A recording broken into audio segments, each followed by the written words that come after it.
the circuit. They fenced 7 times at major ranking tournaments. What are the stats? 6-1 to Rayson Bowden. So I was your right. gut feeling was right. Last time was the Paris World Cup in 2015, where Bowden won 15-9. Well, today's a fresh chapter in a book that hasn't been written yet, Bash. Very poetic there. Well, we have our referee Jaroslav Wojcicki of Poland taking control of the match here, and it's Sheriff Ali from Egypt on the video. So here we go. First semi-final. Guaranteed bronze medalists here. For the loser, they will get on the podium with a bronze medal. The winner, though, will go on to fight for gold. So why is it that in Bowden it's a 6-1 head-to-head, or has a 6-1 head-to-head with Peter Yockett? That's a good question. I wish I knew the secret, to be honest. I can't say I've really watched many of the matches, so I'd be interested to learn a little bit from Race. Of course, he's left-handed, so it's not that applicable to me. How much difference does that really make in terms of the tactics of the fight, though? Of course, the different moves, but surely a left-hander can do what a right-hander does and vice versa. I mean, I think the reason that left-handers are so successful in fencing is because it's a mathematical quirk. They get to fence right-handers more than right-handers get to fence left-handers. So when a left-hander fences a right-hander, the left-hander's more confident. Of course, right-handers are more confident with other right-handers, but that doesn't matter, because when a right-hander fences a right-hander, one's going to win, one's going to lose. So I think it's the mathematical reason that gives them a slight advantage. But then at this level, you can't really use that as an excuse. You can't use a fencer's height or what hand he uses as an excuse. But it is interesting the fact that the general population of the planet,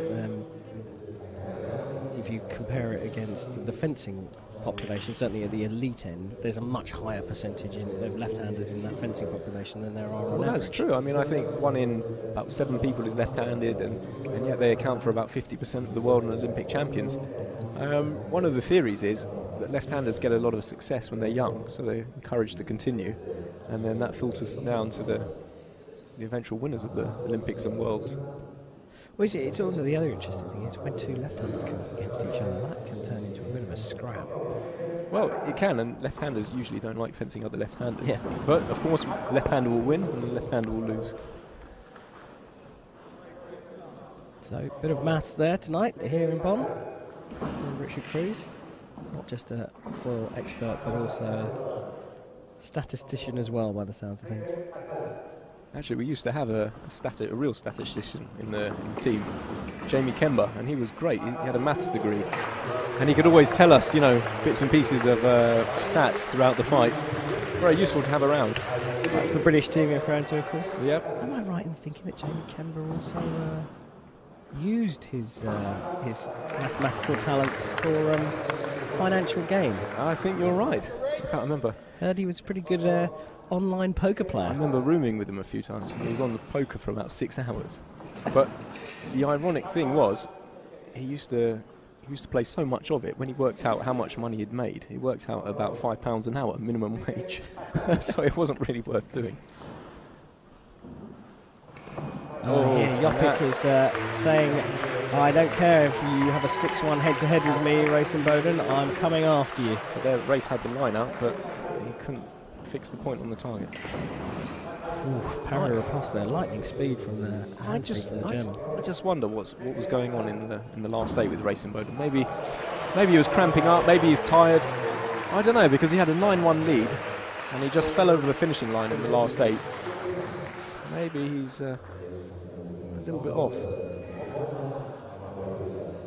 Yeah, you might well be right. And here he's questioning the bounce outs that we featured in our previous fights here. Having some problems with the equipment, perhaps, today.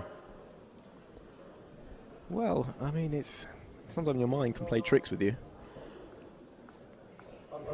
I'll watch more carefully to see if he hits next time. But it was the other American, Miles Stanley Watson, that was suffering from those bounce outs. Well, yeah, absolutely. They changed the whole scoring apparatus. Yeah, so I wonder if that is maybe something wrong with the team kit. I mean, I know you all have your own individual weapons and stuff, but maybe they use the same manufacturer or the same types of tips. I hope you're not bad-mouthing your sponsor, Mash. Of course I'm not. I didn't mention any brand by name.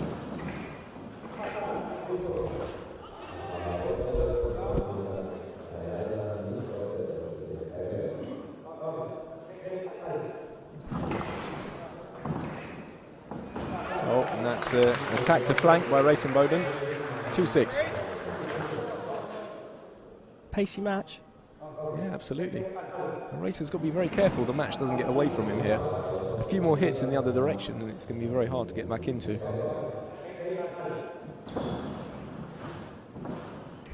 I'm not sure you could say that if it was the other way around though, because Yopik is known as the comeback king, isn't he? Oh, you can never write off Yopik.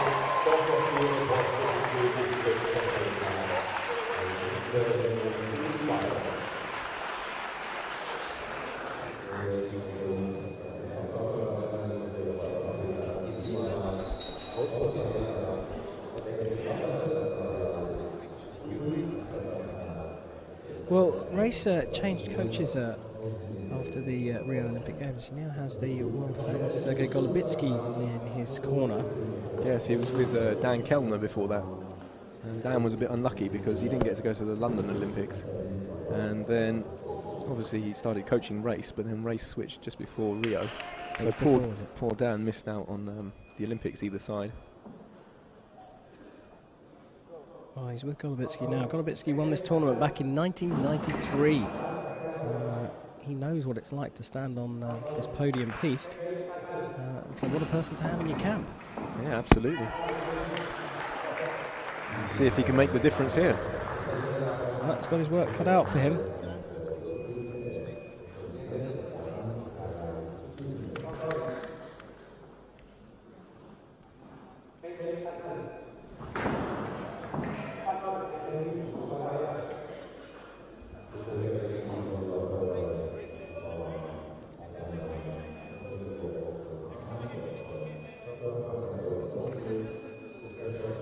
Well, there's a debate going on between Racing Bowden and Greg Macialis, the head coach of the men's forward program. Racing Bowden's complaining a little bit about the jacket Peter Yopik's wearing as being too slippery.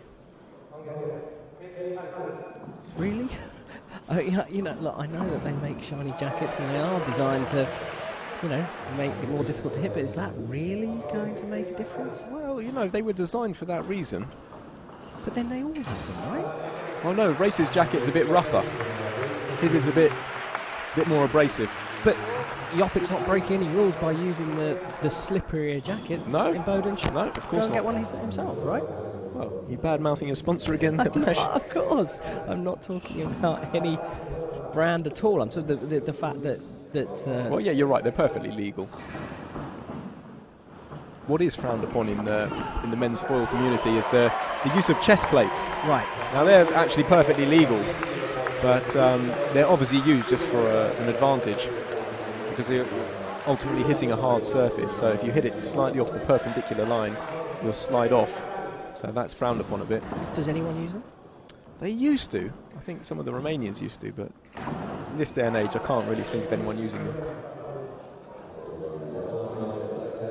I remember my colleague, Mr. Housted, used to be the enforcer. He used to go around to everyone with a chest plate on and start tapping their chest after the match, as if to say, you know, don't wear them, come on. We're all men here, play fair.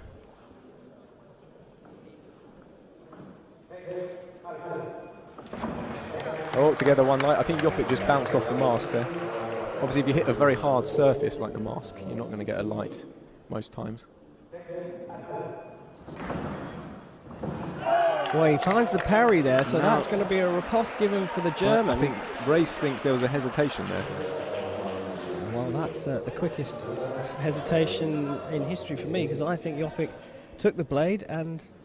Sergei has just acknowledged to Peter Yopik he thinks that's Yopik's hit. There may have been a bit of a hesitation, but I think Yopik will still get it.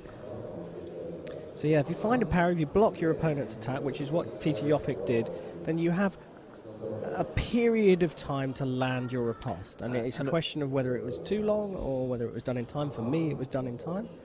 And let's see what Mr. Moisky gives. And he's given the riposte. And now there's a conversation between Golubitsky and And I Greg think, Vassialis about the video replay. I think calling for Golovitsky's a that. little bit frustrated there. That Race didn't ask his opinion before going to video, and now Race has lost that video, I think that's his second one as well. so no more reviews. That's why Golovitsky's not happy, because at 10-4 down, he's going to need those almost certainly. Here, Race just can't hit the target. It looks like he's getting near. There's never a light.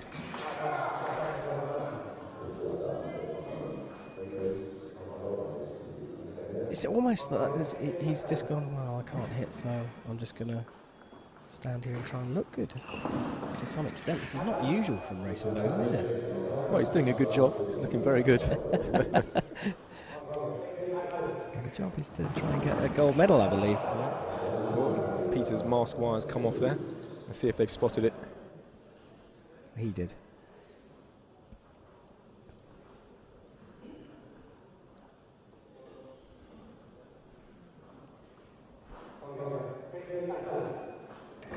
So Yopik finding the blade and Bowden closing the distance. A bit of frustration there from Imboden. So that one's given off target because Yopik found the blade, and if you find your opponent's blade, you beat your opponent's blade, it's your right of way. Same thing again. Attack off target.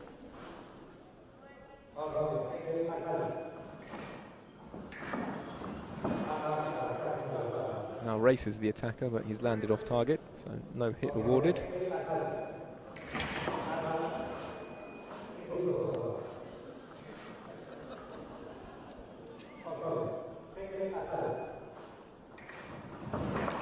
Oh, beautiful attack there.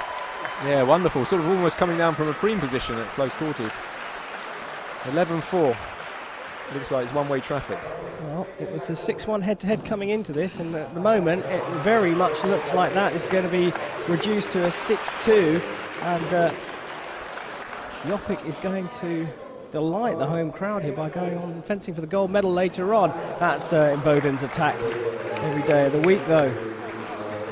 Look, we're still in the first period, 30 seconds left to go, so there's time here for Imboden. Yeah. He doesn't need to rush. It's incredible. In fact, this is quite reminiscent of an old school foil match, which would be over in the first period. Nowadays, matches usually go to the second or third period, but this one is lightning speed. Well, Racing Bowden did have no, he didn't have a video. He's called for a video, and Sheriff Ali on the video has said you haven't got any left. And that's the danger of being a bit reckless with them. But to be fair, his coach Golovitsky said that was Yopik's hit, so there's no point in calling for it. Potential bit of covering there from Peter Yopik, but out of hitting distance, so gets away with it. Now to bring your back arm in front of your target. They're being a bit stricter with that now. So you can only go to parallel with the back shoulder. You can't go any further. Which is what the rule actually used to be. Yep.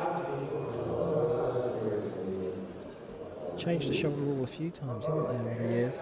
They're always tinkering with the rules.